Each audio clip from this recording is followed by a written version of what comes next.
So where we last left off when it comes to the George Floyd case here on this channel, I was going over the body camera footage transcripts that were then made publicly available, and throughout my reading of those transcripts, I came to the conclusion that the case against the officers in the incident involving George Floyd was not going to be as open and shut as the original video indicated to a lot of people.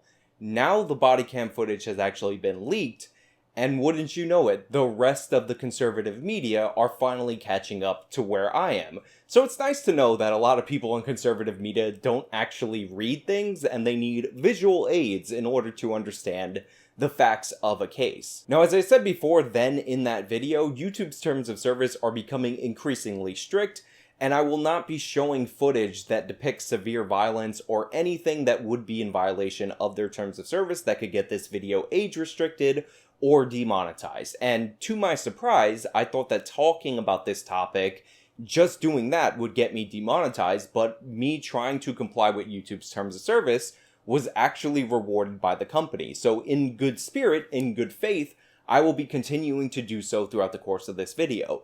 We will be analyzing specific points of audio, and I will be linking my reaction in full to the body cam footage in the comments, or the description box actually, of this video, as well as linking to the full video at the Daily Mail so you can see the clips and the full video in its original context and make your own judgments. And obviously, if this video gets clobbered by the monetization gods anyway, despite my best efforts, I want to thank my patrons, my Subscribe supporters, my Twitch subscribers, and all of the people who help make videos like this possible, because they are important to make. It's important to get the truth out there. It's important to examine all the details, and YouTube tends not to reward what I believe to be important content. With that being said, I want to start this off properly by talking about where I was wrong in my analysis of the body cam footage.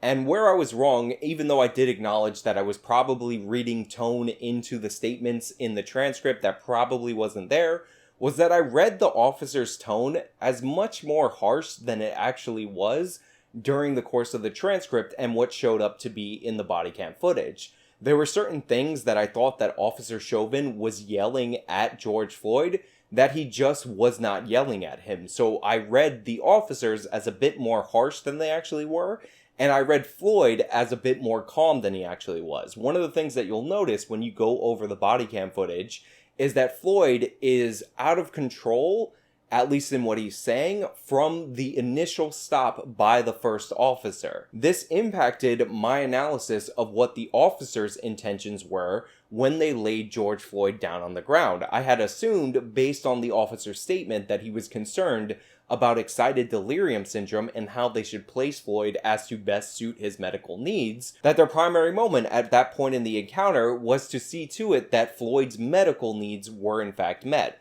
That is not the case. When you watch the video throughout and you actually see way before the knee was placed on the neck, and that video that everybody has seen publicly, is that the officer's primary motive was to restrain Floyd, not to kill him, but to restrain him. And this is obvious based on the fact that they had so much difficulty restraining Floyd before he ever made his way to the ground. And by the way, George Floyd, you can hear it for yourself, said multiple times on this video, on this body cam footage, and in the transcript that he himself wanted to go to the ground.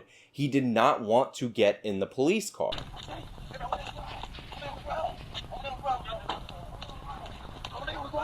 12 plus minutes of the 18 plus minutes of footage that was leaked to the Daily Mail is just George Floyd resisting arrest and being rather aggressive in his resisting arrest. Now, they handcuffed him pretty early, so the officers weren't really in immediate physical danger, and this in no way, shape, or form is me saying, because the straw man is already out there, that George Floyd deserved to die. Resisting arrest is not something that usually warrants the death penalty or being killed in the street by the police.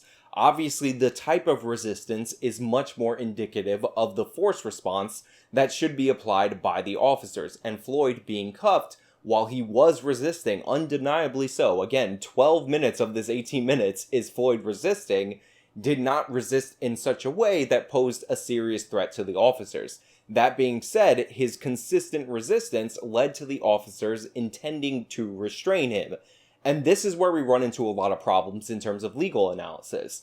Now, I talked about how the other officers, based on the transcript alone, were going to walk on the charges that they were charged with, because they were charged with aiding and abetting second-degree murder, and in no way, shape, or form did they do that. In fact, the officers asked Officer Chauvin if they should move him over to better suit his medical needs. They were participating in the restraint of Floyd, but they weren't doing this in any punitive manner whatsoever, which is what is initially depicted by that 8-minute video that's taken by the guy on the street, the one that we've all seen. Now, I said in my last video, and I made it 100% clear, that Officer Derek Chauvin, in no way, based on the transcript and now based on the video, is guilty of second-degree murder. Obviously, the intent of the officers, or any reasonable person who's not emotionally invested in this case, can read the intent of the officers as the intent to restrain. Second-degree murder, except for some certain preconditions that none of which are met by Derek Chauvin,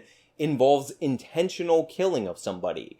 There is no way that Officer Chauvin, using a hold that he was taught by the Minneapolis police to use in these type of situations, is guilty of intentionally trying to kill George Floyd.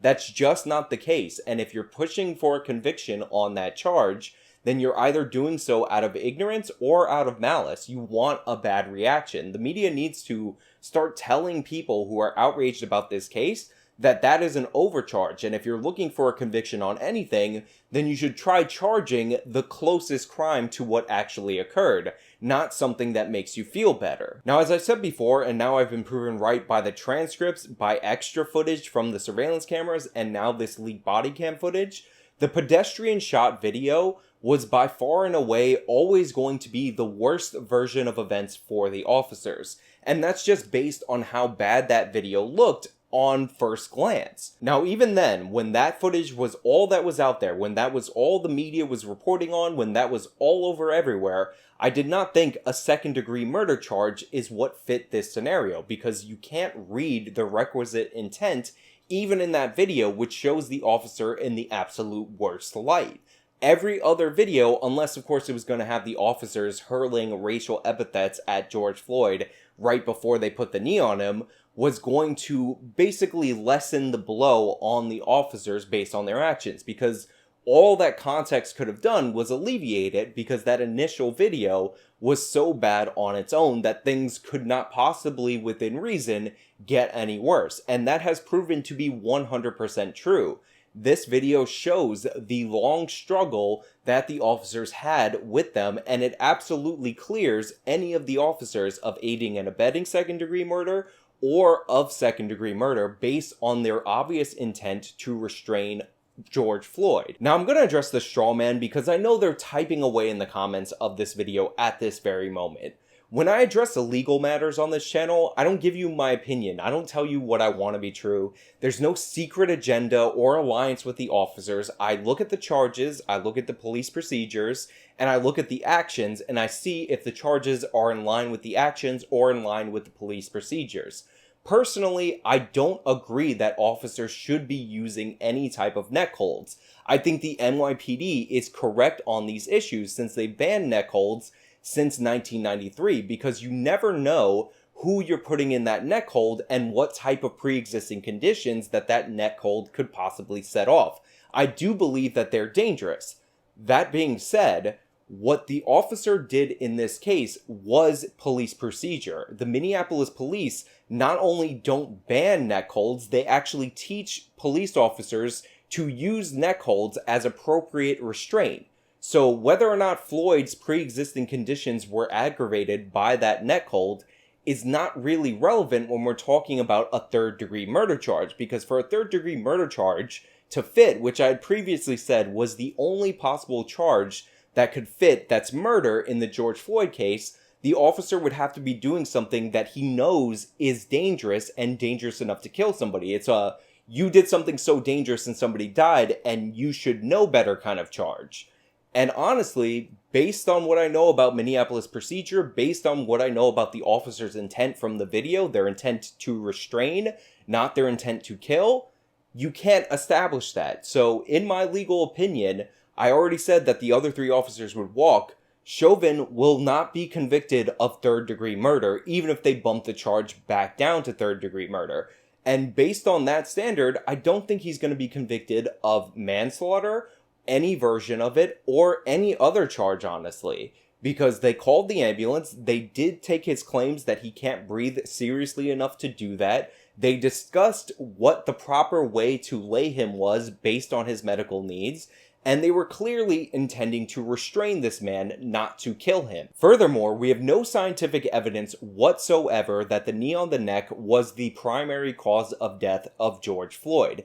The best we have in terms of scientific analysis is the state autopsy report, which only puts the knee on the neck as a contributing factor to George Floyd's death.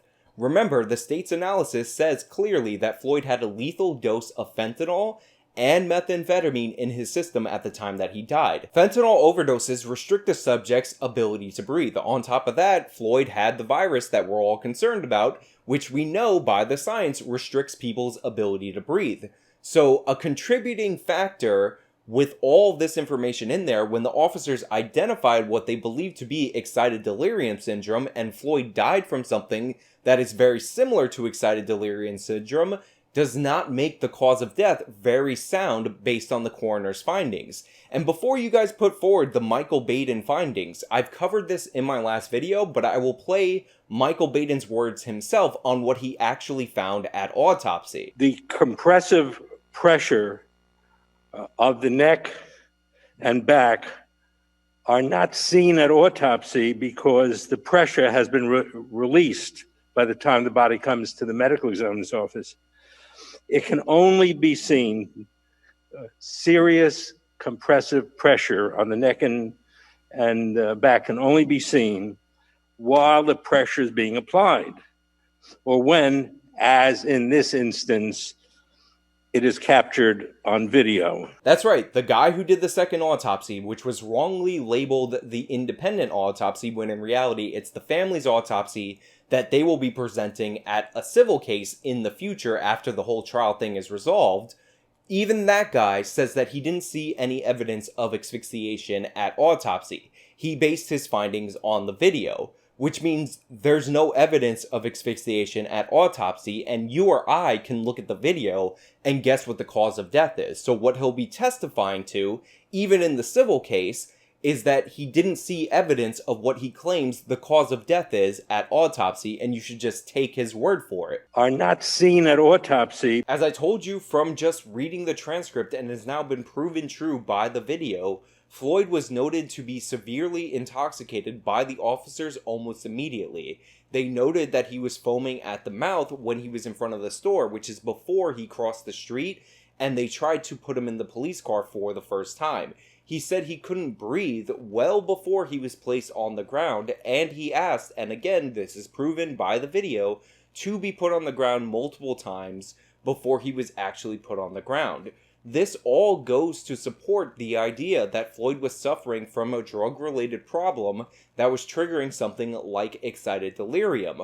All of the symptoms that Floyd expressed were those in line with drug-related issues and or excited delirium, and now we have video evidence that indicates exactly what I told you based on the transcript, and in fact, is better for the officers than my initial reading of that transcript. Now, I know some people are not going to be satisfied with my explanations. They're going to think that I'm being too light on Floyd or too harsh on Floyd. And honestly, I don't really care, because I base my opinions on the evidence, not the headlines that supposedly are telling you what the evidence is, but actually examining it for myself. I always leave open the possibility that there is some other piece of evidence that the jury's going to have available to them that I won't have available to me until after trial. But at this point, all the evidence points to a not guilty verdict on the charges being put forward on all of the officers, and a possible not guilty verdict, in fact, I would say 75% chance of a not guilty verdict, on the even lesser charges being attached to Officer Chauvin. This is where we are right now, and this is based on the evidence that I have publicly available to me, and if you do the research yourself, you could easily have publicly available to you. I'm not interested in going over George Floyd's criminal past because that's not really relevant.